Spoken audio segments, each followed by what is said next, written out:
Watch my new video on MichaelDB, my second and now main channel. The A to Z of MichaelDB videos is available to watch there now. The link to that video is in the description box below. Good evening, folks. I hope you're having a nice November 5th.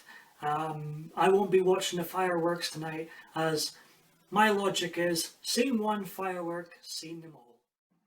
My top 5 for WrestleMania 15 features Steve Austin and The Rock, top 2 positions.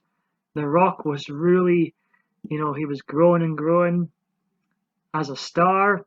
Steve was still the guy at this point. But the two biggest stars in their first WrestleMania main event together, battling out easily my number 1 and 2 spots here, followed by Shane McMahon in 3rd place. He had a match with 4th place X-Pac, and it was the second best match of the night in my opinion. It then featured Triple H turning on X-Pac, whom gets my 5th spot here, pedigreeing X-Pac and ending the original D-Generation X run. WrestleMania 15, it happened during a time business was up.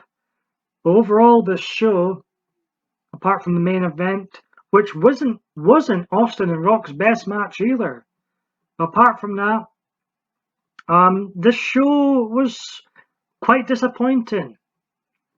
It dragged on, and there's a number of bad moments during it. So not the best WrestleMania, not the worst WrestleMania, but maybe one of the most disappointing WrestleManias ever. Look, seen one, seen them all.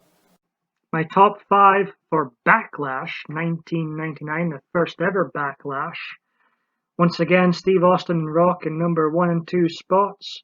The Rock was getting close to Steve Austin as far as star-wise goes here.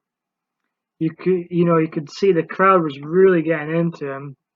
And they had a fantastic match, much better than their WrestleMania match here. This was one of their best, perhaps their second best match together, other than the WrestleMania 17 match, which was just on another level. Overall, Backlash is a fun show. My top 3 and 4th spots, Big Show and Mankind, had a really fun, one of the best hardcore matches ever in the Boiler Room Brawl match. And my 5th spot here, The Undertaker, whom featured at the very end of the show, as well as having a match with Ken Shamrock, had a pretty solid, intriguing match with Ken Shamrock, who just misses out on my top 5. It was like, who on earth's going to win here? But The Undertaker, can't see him submitting. And Ken Shamrock, 9 times out of 10, was pretty untouchable himself. So it was an intriguing match booking-wise of whom would go over and how. So Backlash, yeah. And big improvement on WrestleMania in my opinion. Steve Austin, still number 1.